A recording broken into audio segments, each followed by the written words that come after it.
Hello and welcome to Kent Tonight, live here on KMTV. I'm Finn McDermott and here are your top stories on Thursday, the 13th of November. A Grand Prix of lorries calls for a solution to speeding vehicles, keeping families up at night in a Maidstone village. It's just ridiculous. As you can see, to be honest, we don't normally get this amount of traffic, but it is just ridiculous. Rebrand and rebuild. Aylesford Veterans Charity announces name change and expansion plans. We're really excited about it, a new name, a new identity to reflect the work that we do. And what we do at Royal British Veterans Enterprise is create jobs, provide homes and build communities. And is it too soon for festive films? KMTV's film expert drops in to share his thoughts ahead of the holiday season.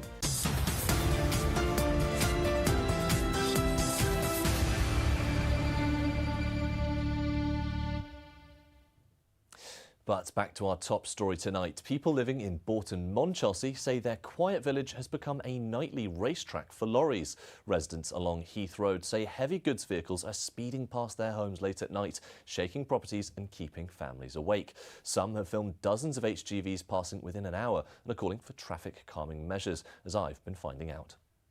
Locals living on Heath Road in Bourton-Monchelsea near Maidstone usually expect it to be a quiet area, with only a farm shop and a goat sanctuary nearby. But locals say that lorries going down the 30-mile-an-hour road faster than they should is creating a nightmare, disrupting their sleep and their peace and quiet. Certainly down the end of the road where there's crossroads, five ways, two articulated lorries can't get past each other. So everybody has to back up. Which is ridiculous well, it's supposed to be a B road, but it's treated as an A road. The traffic along here, particularly now that there's roadworks along the Lewes Road and the Linton Hill, it's just ridiculous. As you can see, to be honest, we don't normally get this amount of traffic, but it is just ridiculous. Now they say they're being treated to a Grand Prix of lorries. Constant noise, which is keeping them awake and even shaking their houses. And you can't quite see it from here, but just behind me there's a long queue of traffic. And this is probably the first time I've ever heard people saying they actually like the traffic because it slows these lorries down. So how bad must the noise be for them to actually like having traffic in their area? One local has even taken matters into his own hands to understand just how fast the vehicles are going.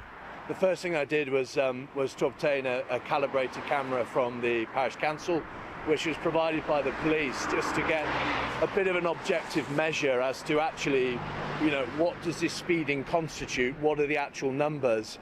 That filming was done about 10:15. From about 11 onwards, it may as well be a drag strip, because sometimes lorries I've clocked going past at 60 miles an hour, which is double the speed limit and dangerous driving. In terms of a solution, local councillors aren't giving up, coming up with ideas they're trying to get passed by officials.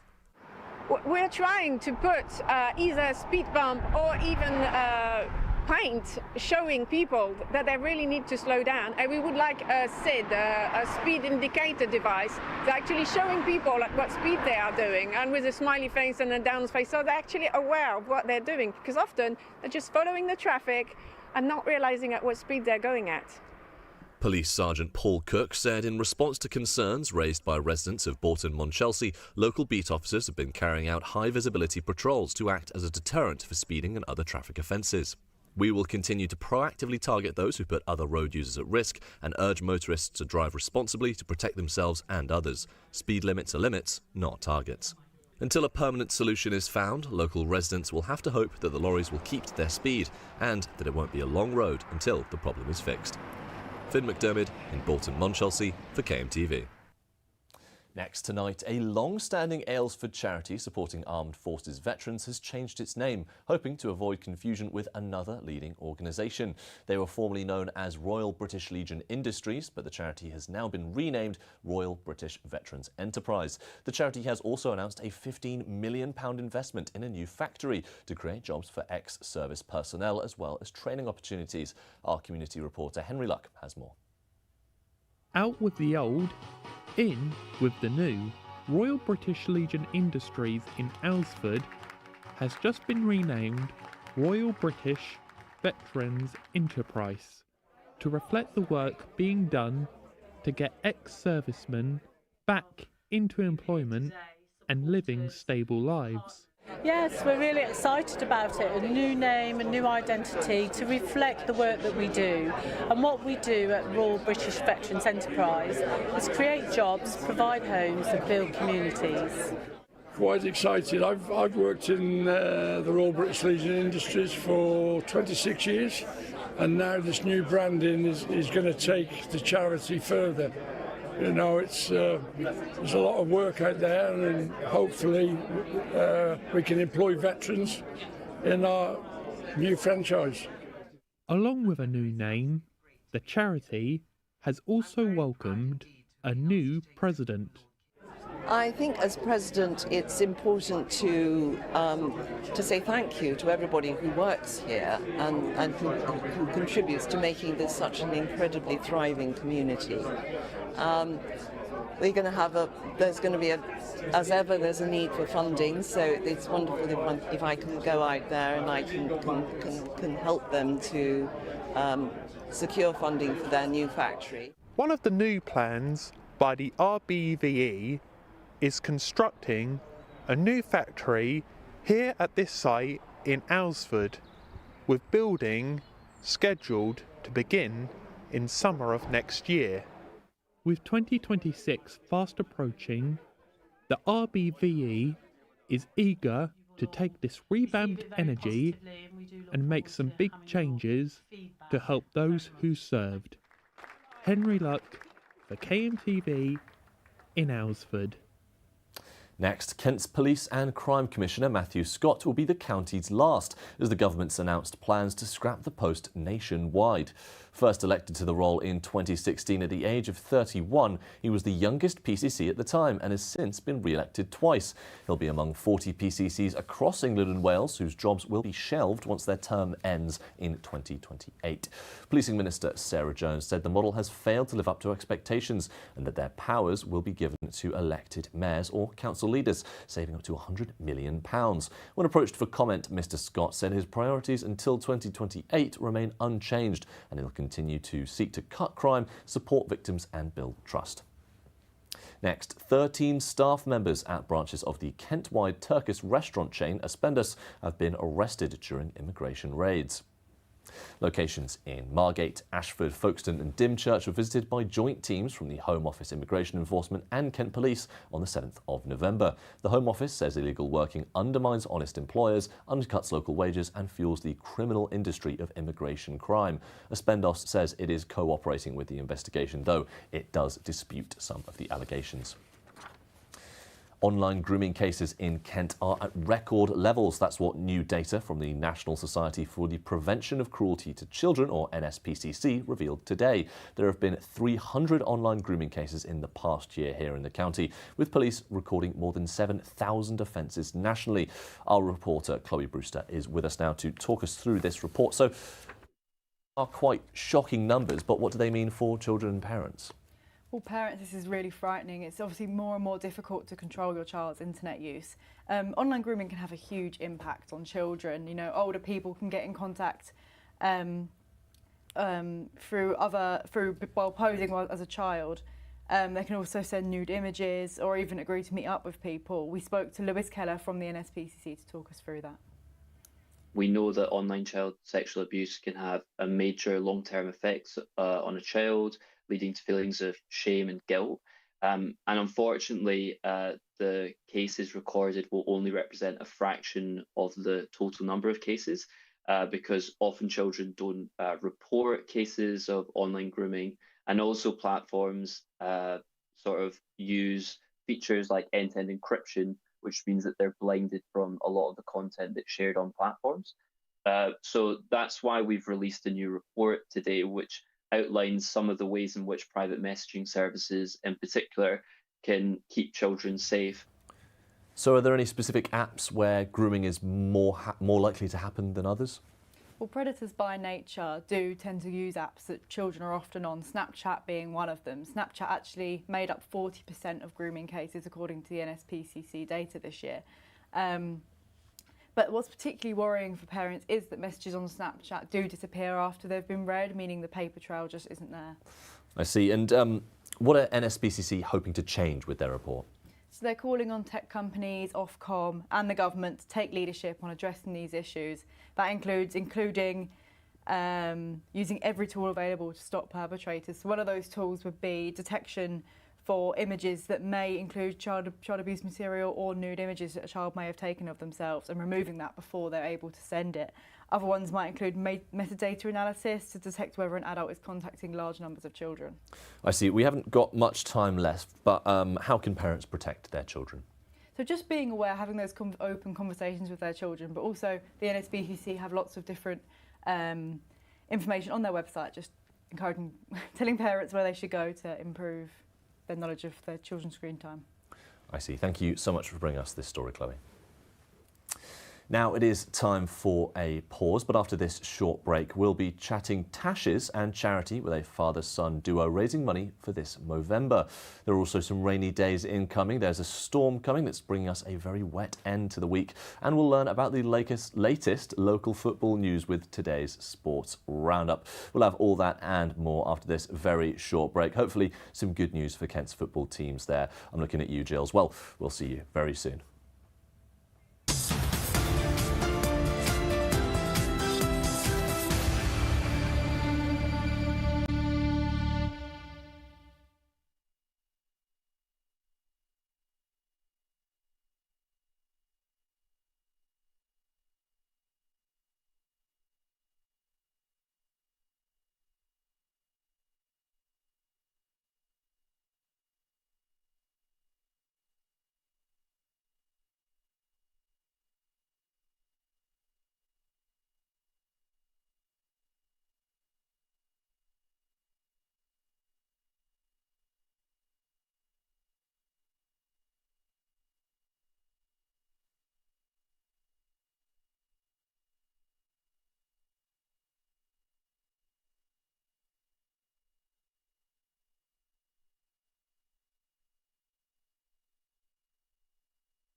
Hello and welcome back to Kent Tonight, live here on KMTV. Now, with many across Kent and the rest of the country taking part in Movember this month, one Medway footballing father and son duo are taking on a challenge to walk 60 kilometres for the 60 men we lose every hour to men's mental health issues. Hempstead Valley FC under-11s coach Carl Clayton and his son Jacob are taking on the task, while Carl grows a moustache to raise money and awareness of the issue. I spoke to Carl earlier. Thank you so much for joining us, Carl. And first of all, talk us through what you're doing for this Movember. Me and my son Jacob, I've done Movember many years ago, but we just decided that this year, just a little bit of a fitness kick and just to raise some money. We're doing 60 kilometres of running over the whole month, which we thought was a good amount for a 10-year-old. And I'm growing this terrible moustache.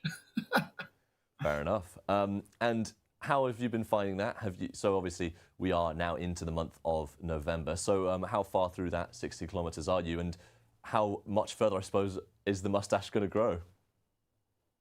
Well, I mean, you know, the moustache is coming along nicely, as you can see. Yep. We've done, I think, we're between 20 and 30 kilometres. We're not quite halfway.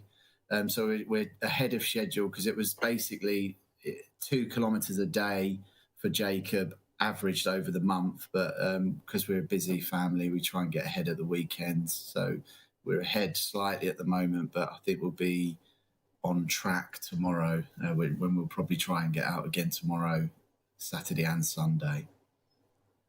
Fair enough. And tell me, what does Movember mean to you personally? I mean, it's a men's health charity. Obviously, I'm a bloke, so. But in terms of, you know, it's all about sort of early detection of testicular cancer, prostate cancers, and also mental health and suicide in young men. I mean, I think it's very important to sort of raise awareness on all of those issues. Really, I think it's really important. Absolutely. And you coach a local under-11s football team here in Medway. Is it important to you that they can see you doing this, raising money for the cause? Is a positive mentality something that you champion for them on and off the pitch? Tell me a bit about that. I think so. You'd have to ask the boys and the parents, but we try and keep it positive all the time, really, as much as possible. And just, undertaking something like this, I think it's sends out the right message, I believe. I don't know if I'm getting the right messages back. I've been called all sorts of names. I've been called the Pringles Man. I've been called Dewey from Scary Movie. But it's all good fun, and we've raised, I think we're at about 450 quid at the minute, so we're doing really well. Yeah, that's right. I had a look at the site today and I saw you are at about £450 and your goal on the site there was £200. So did you expect this kind of response from people? Absolutely not. And my brother, he rightly said that if it was just me, I'd probably raise a fiver, but because I put Jacob's name to it, we've raised loads of money. So, we're really delighted about that. Yeah. Amazing. And while we're talking about men's mental health, what more do you think kind of needs to be done and talked about, especially in spaces like sports, where historically it hasn't always been something that's just been discussed? That's a very good question. I mean, I think things are improving all the time, certainly. I think it's good. I mean, certainly we advocate in our little grassroots football team. We certainly advocate for the lads coming and speaking to us. I think we're very open, or at least we try to be.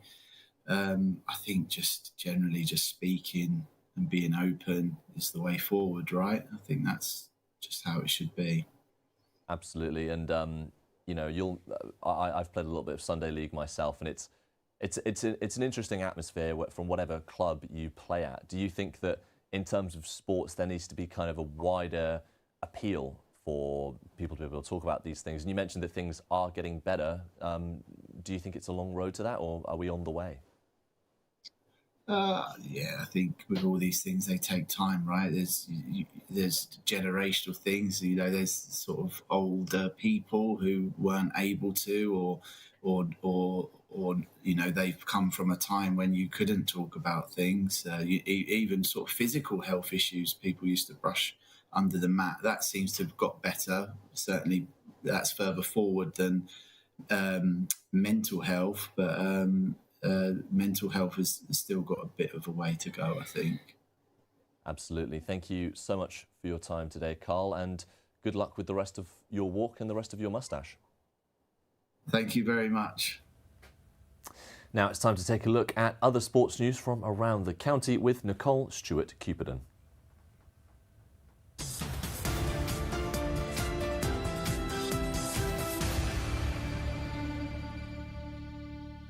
Former half-time manager Ira Jackson has announced he'll be taking a long break from football after being sacked last Saturday.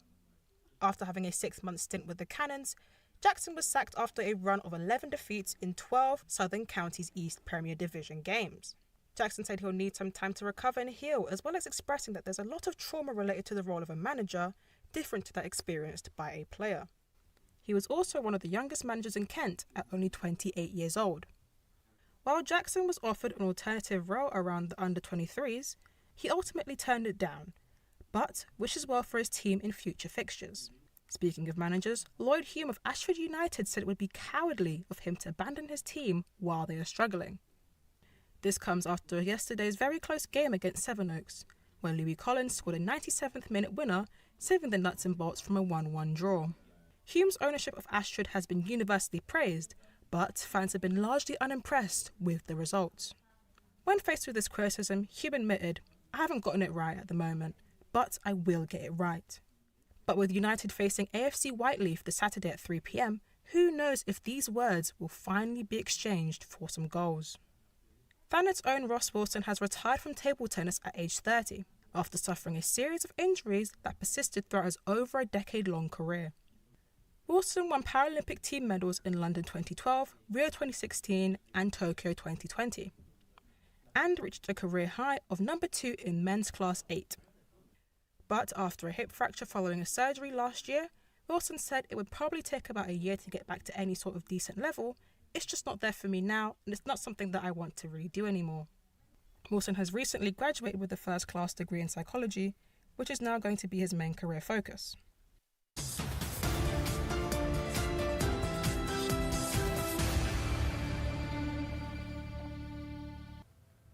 Now, don't forget you can keep up to date with all your latest stories across Kent by logging on to our website. That's kmtv.co.uk. There you'll find all our reports, including this one about a new copper sampling plant opening in Gravesham.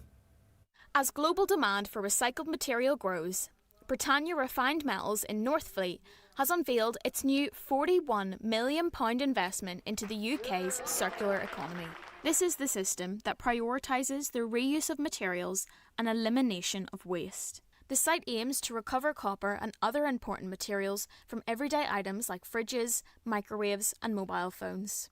There's a lot of value in the urban waste, and the urban waste is very crucial for us to be able to recycle materials and to feed it into the metals stream. By doing this and being able to value the metals, we can create a closed economy. The plant was officially opened by the Mayor of Gravesham, Councillor Jenny Wallace, before tours of the facility began. She says that the benefits of the site is more than just its recycling capabilities. I mean, already it's brought local employment, but there's going to be more local employment, which is so important. And it's putting Gravesham, Northfleet is part of Gravesham, the borough of Gravesham, is putting them on the map yet again. And it's very important because we've got so much heritage and we've got so much in the way of industry and so much to offer. And we want more people, more growth, because that's the other thing, growth. It's bringing growth to us. But how does it all work? So what happens here at this facility is we take in copper-bearing waste. It then passes through a series of samplers and shredders. The shredders make the material into a uniform size, and the samplers take calculated cuts for us to be able to create a representative sample of the material.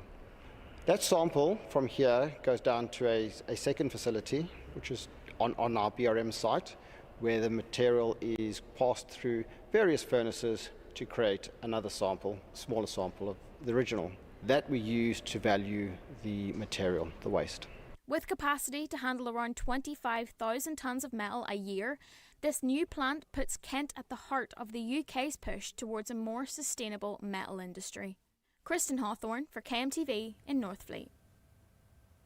Dartford, Chatham, Maidstone, what do these locations have in common? Well, aside from non-league football teams, they'll also be seeing some stormy skies over the weekend. We'll be seeing some rain with a yellow weather warning. But let's have a look at the weather for the rest of the county.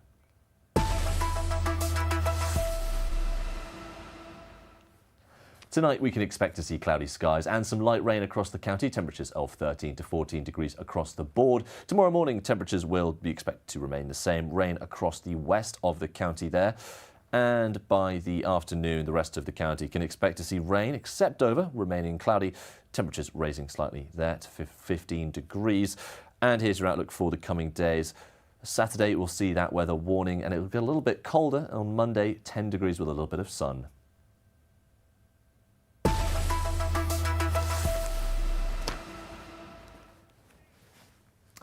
Well, when we're back, we'll have a look back at our top story, all about lorries in the small village of Bourton-Monchelsea, as well as looking at all the economic headlines of the day. This includes figures showing the UK's growth and also a look ahead to Black Friday tomorrow. Hopefully you've all got your spot sorted where you can find your deals. But we'll find out more about that after this short break.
Hello and welcome to Kent Tonight, live here on KMTV. I'm Finn McDermott and here are your top stories on Thursday, the 13th of November.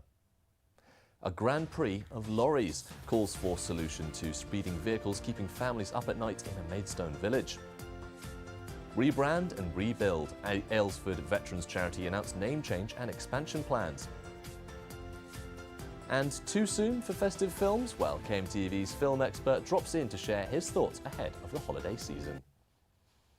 But first, a look back at our top story this evening. People living in Bolton-Monchelsea say their quiet village has become a nightly racetrack for lorries. Residents along Heath Road say heavy goods vehicles are speeding past their homes late at night, shaking properties and keeping families awake. Some have filmed dozens of HGVs passing within an hour and are calling for traffic calming measures, as I've been finding out. Locals living on Heath Road in Bolton-Monchelsea near Maidstone usually expect it to be a quiet area, with only a farm shop and a goat sanctuary nearby.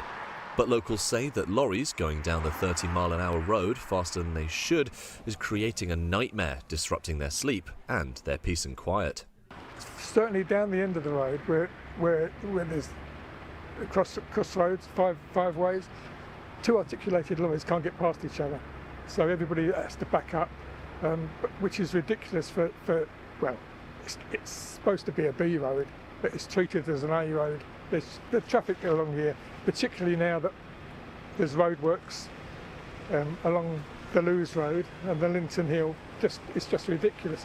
As you can see, to be honest, we don't normally get this amount of traffic, but it is just ridiculous. Now they say they're being treated to a Grand Prix of lorries. Constant noise, which is keeping them awake and even shaking their houses.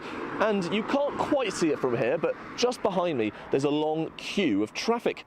And this is probably the first time I've ever heard people saying they actually like the traffic because it slows these lorries down. So how bad must the noise be for them to actually like having traffic in their area? One local has even taken matters into his own hands to understand just how fast the vehicles are going. The first thing I did was to obtain a calibrated camera from the parish council, which was provided by the police, just to get a bit of an objective measure as to actually, what does this speeding constitute? What are the actual numbers? That filming was done about 10:15. From about 11 onwards, it may as well be a drag strip, because sometimes lorries I've clocked going past at 60 miles an hour, which is double the speed limit and dangerous driving. In terms of a solution, local councillors aren't giving up, coming up with ideas they're trying to get passed by officials. We're trying to put either a speed bump or even paint showing people that they really need to slow down, and we would like a SID, a speed indicator device, to actually showing people what speed they are doing, and with a smiley face and a down face, so they're actually aware of what they're doing, because often they're just following the traffic and not realising at what speed they're going at. Police Sergeant Paul Cook said in response to concerns raised by residents of Bolton-Monchelsea, local beat officers have been carrying out high-visibility patrols to act as a deterrent for speeding and other traffic offences. We will continue to proactively target those who put other road users at risk and urge motorists to drive responsibly to protect themselves and others. Speed limits are limits, not targets. Until a permanent solution is found, local residents will have to hope that the lorries will keep to their speed and that it won't be a long road until the problem is fixed. Finn McDermott in Bolton-Monchelsea for KMTV. Now, shoppers in Kent are bracing themselves for a good deal, with Black Friday set to sweep the high street and online. The annual spending spree takes place tomorrow, but is it keeping up with ever-changing buying habits with the rise of online shopping? Is Black Friday still the hot topic it used to be? Well, we went out into Rainham to ask those on the high street their views. I do sometimes. I have to say I worry about Black Friday and obviously online shopping, because it's caused the demise of places like this, which is not good, but it's hard to resist when their appeal is price-wise, it's good value. It's very convenient for older people like myself to have things delivered to their doorstep. I feel like it's all kind of an Americanism of life, really. We don't need that capitalistic kind of view that much. I feel like Black Friday is just there to sell, whereas that's not what Christmas is about, and I feel like everyone's just trying to get those last-minute Christmas bargains in. It's primarily a whole month now, then that leans onto the Christmas deals. So the general The general premise of it is just more for discounts at this point. The general premise of it is not the same, but even then, it does help keep, make things easier for families, especially over the holiday season. For a start, I think it's all inflated prices anyway, and then they drop them down to a level that catches people and gets money out of their pockets. And I don't necessarily agree with Black Friday because there's too many of them. There's from now there's virtually one every week. I feel like they're not really discounts anymore. I feel like the prices don't really go down. They go up before they go down. So I've worked in retail. I don't know, I don't really think it's much of a discount. Now, the UK economy has seen a slowdown of growth at just 0.1% in the last 3 months. This comes with mounting pressure on the government to respond. And this also comes after a historic low for UK car production, all because of a cyber attack on Jaguar Land Rover. Earlier, we were joined by Kent Online's Chris Britcher to go through this further. Thank you so much for joining us, Chris. And first of all, give us an overview of these findings and what it means for us here in Kent. Well, GDP, or Gross Domestic Product, to give it its full, very dry-sounding title, is basically the value of all the goods and services that the UK produces. Now, it ought to be going up, which then suggests that the economy is growing, that we're spending more money, businesses are investing, taking on more staff, and that should be the direction of travel. However, 0.1%, which is down in the last couple of months, last couple of quarters, is disappointing, and it suggests that the economy is sluggish, that it's going in the wrong direction, and that will be a great concern for the government. What does it mean for Kent? Well, it's exactly the same for everywhere else in the UK, that it makes this sort of level of uncertainty for businesses who want that certainty so they can invest for the future, can employ more people. And it's an issue that the government are going to have to try and tackle somehow. The other implication for those of us in Kent is that it may well mean that we get an interest rate cut, i.e. something to try and inspire us all to spend a little bit more money and boost the figure for the next quarter. I see. In talking to local businesses here in Kent, what's the mood like around growth at the moment, especially with the budget just around the corner? I don't think it's bleak. I think that would be too strong. I think there is a certain element of uncertainty. Business loves certainty. It allows it to plan and grow accordingly. What we don't have at the moment is that certainty, and the budget, of which has been so much speculation, I think really needs to be delivered sooner rather than later, really, because we just need some answers to what's going to come along so people can plan their budgets accordingly. Absolutely. And you mentioned that certainty there. Have you heard much from businesses, whether they're certain about potential job cuts or scaling back operations, anything like that? I think since the last budget, when national insurance contributions for employers was increased and the minimum wage was increased, and we're going to get another one of those minimum wage hikes, I think, in this year's budget, businesses basically were becoming very cautious. They were looking to cut their cloth accordingly. They've just taken on a huge extra cost to swell the Whitehall coffers. And I think that the biggest impact of that was that they slowed down or stopped hiring in many cases, just because those extra costs really did weigh heavy on their bottom line. I see. And given that services are one of the sole drivers of national growth, do you think Kent's large service economy might be holding up some of those other sectors? Well, I think we've long since shifted from a sort of manufacturing sector economic backbone, and we've been a service industry reliant for years now. It's certainly good to see that is growing, but I mean it's still pretty modest growth. I think slightly concerning was that construction, which accounts for a huge chunk of Kent industry or construction related industry, is that only saw 0.1% growth as well, which, given this government's mantra has been to keep Britain building, seems to be a bit flying in the face of their ambition. And do you think with this 0.1% figure, businesses might struggle in their capacity to invest or expand and maybe might be reaching a point of stagnation? What do you make of that? I think we're very close. I mean, obviously, if we take 0% GDP as being stagnation, and I think we're as close as damn it to that. I just think it comes back to what I say about that level of certainty. Businesses are just slightly in limbo at the moment. They've just taken a heavy blow from the last budget, and now they're just waiting to see what the Chancellor has in store for the year ahead. And I think up until that point, until we know for sure what's going on, I think businesses are probably going to be keeping their powder dry just for the moment. I see. And we've also got Black Friday returning. Do you think this could be the boost the economy needs, or is this a bit outdated for customers and for local services? I think, to be realistic, we all love Black Friday. Back when I was younger, you would never get a shop having a sale in the run up to Christmas. And now we expect that a month beforehand, all the prices are all dramatically slashed. So I think we'll all go out and spend.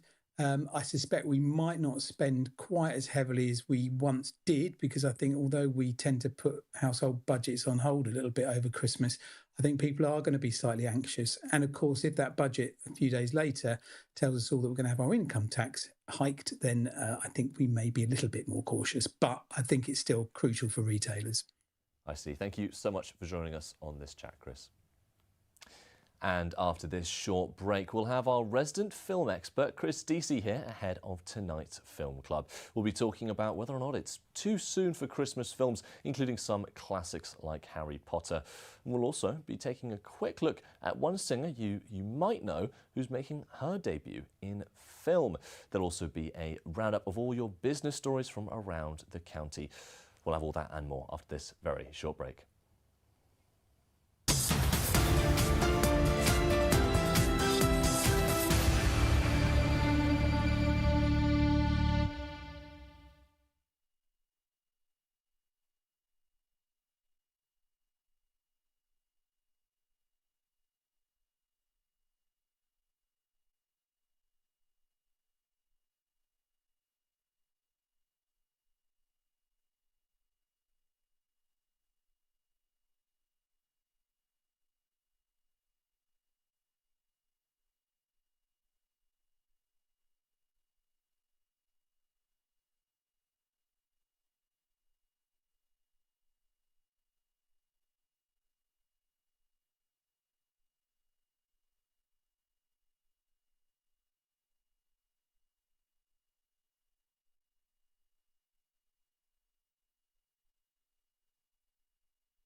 Hello and welcome back to Kent Tonight, live here on KMTV.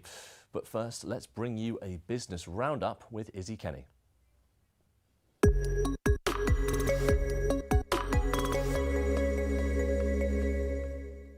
First on today's business roundup, plans to open a new special educational needs school in Margate are set to be approved. Northdown House has been unused since 2023. However, now the historic building will be renovated by Life Skills Enterprise, an organisation planning to create a day school for autistic young people. It aims to provide students with practical skills needed for independent living and future employment.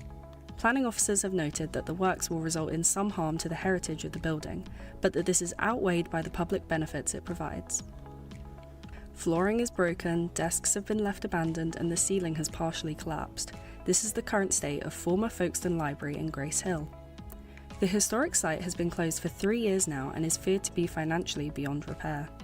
In a number of rooms there are signs of decay and disrepair, and with the estimated repair bill now being £2.9 million, whether this previously much-loved building can ever be saved remains unclear.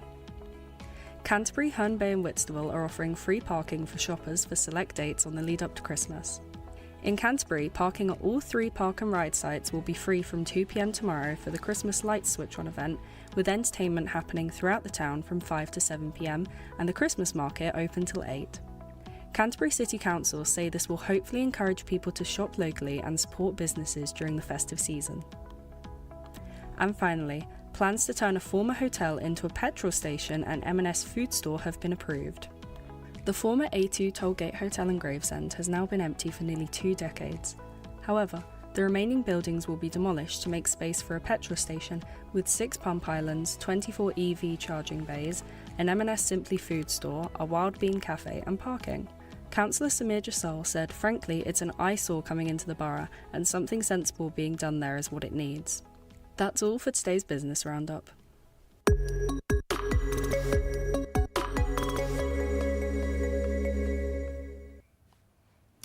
Now let's have a quick look at the weather for the next few days.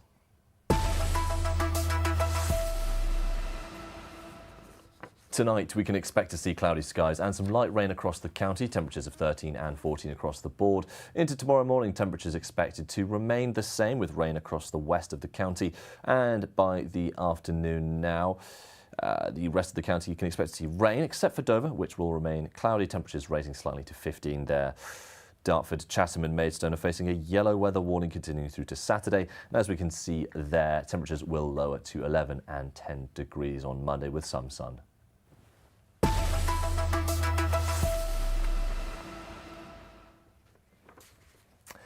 And now, ahead of tonight's episode of the Kent Film Club, Chris Deasy joins me in the studio to talk some of the most attention-grabbing film news of the week, and starting with the world of music, movies and music. Clearly, my singing career isn't going to start anytime soon, Chris, but let's talk about another singer, obviously Adele. She's set to feature in a Tom Ford film, Adolescence. So, tell us a bit about it. What's your expectations for this? Well, I mean, it's always that crossover between, should we say, the world of music and cabaret and the big screen. Think Liza Minnelli, think Barbara Streisand. It's a very rich one. Now, Adele is due to appear. I mean, it's only, a year since her Las Vegas set. I think she said she was going to take some time out. But interestingly, Tom Ford is going to direct this, the fashion maestro. He's made a couple of films before, including Nocturnal Animals. Also a film which starred and received an Academy Award nomination for Colin Firth. He's also going to appear in this film. It's got a huge cast. So the stakes are high. Absolutely. Not the first time we've seen this sort of thing. I remember Harry Styles and Don't Worry Darling, and I'm sure there's loads of other examples that aren't coming to me at the moment. Now, can you imagine her continuing her acting career off of this? She's had a cameo in Ugly Betty, and this is her first alleged sort of acting debut of acting an adaptation. So, like I say, can you imagine sort of this becoming something bigger? I think we can always be surprised when people, I mean, you mentioned Harry Styles, and you think, how do we know that they can act? But, we've had people, Kevin Costner, for example, for his first ever film, received not just a nomination, but an Academy Award for Best Director. So it just goes to show that sometimes people can surprise us. I mean, also, if you're used to performing, I think the crossover is a very permeable one, should we say, between one branch of performance, in this case singing, and what you can do on the big screen. But I mean, Nocturnal Animals, which was the last film that Tom Ford made, I mean, incredible, because it's this very rich, multi-layered film about a woman, Amy Adams, who leaves her husband.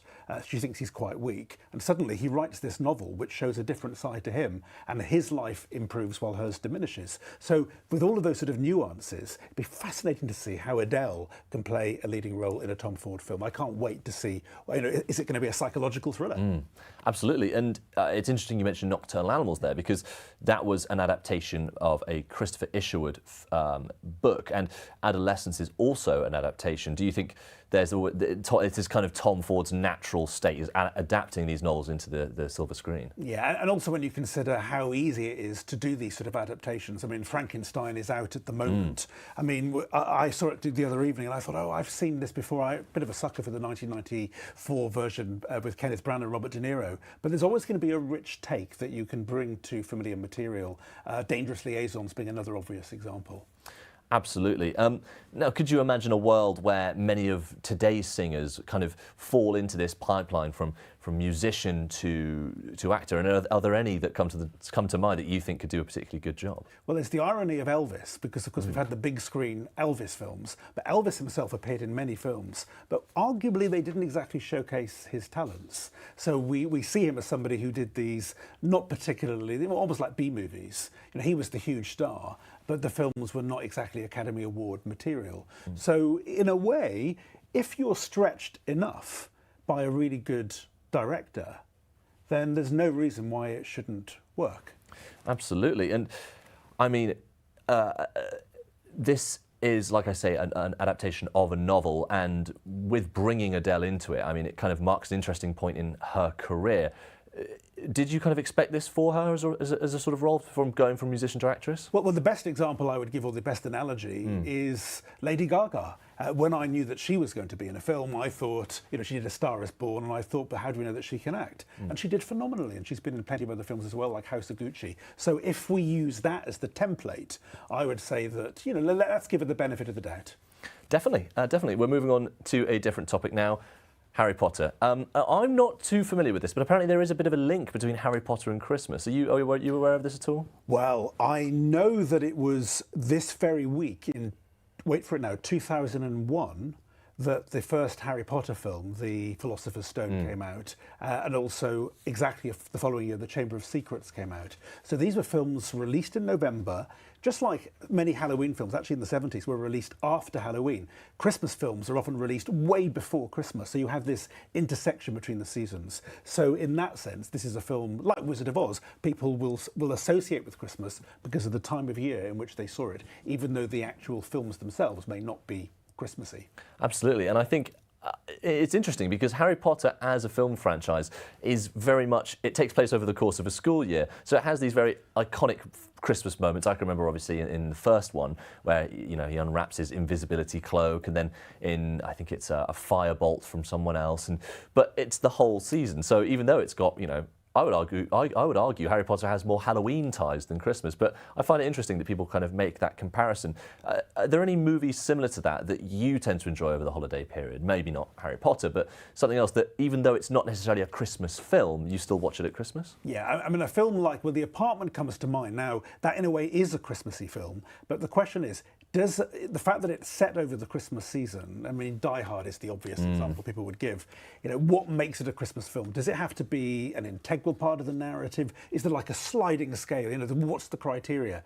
But I mean, a film often that we associate, maybe a Christmas Day film. I remember back in the 90s, Batman, the 1989 Tim Burton version, received its TV premiere on Christmas Day in 91. A few years later, Jurassic Park came out Christmas Day. E.T. Came out, I think, in 1990, a good 8 years after it was made. So there would have been people, Back to the Future, another example, great films, summer blockbusters in some cases, that had their TV premiere on Christmas Day. People will always associate the Christmas with those films. So for me, 1991, I think of the release of Batman. It was a huge summer 1989 theatrical release. Absolutely.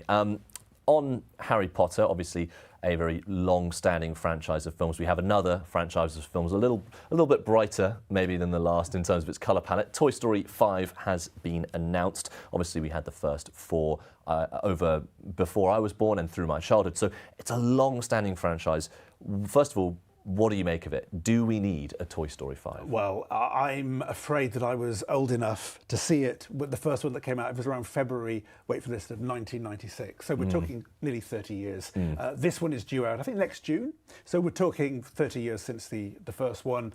Well, I mean, Tom Hanks, when he was interviewed after Toy Story 4, said that's the end. You know, in a way, we've reached closure.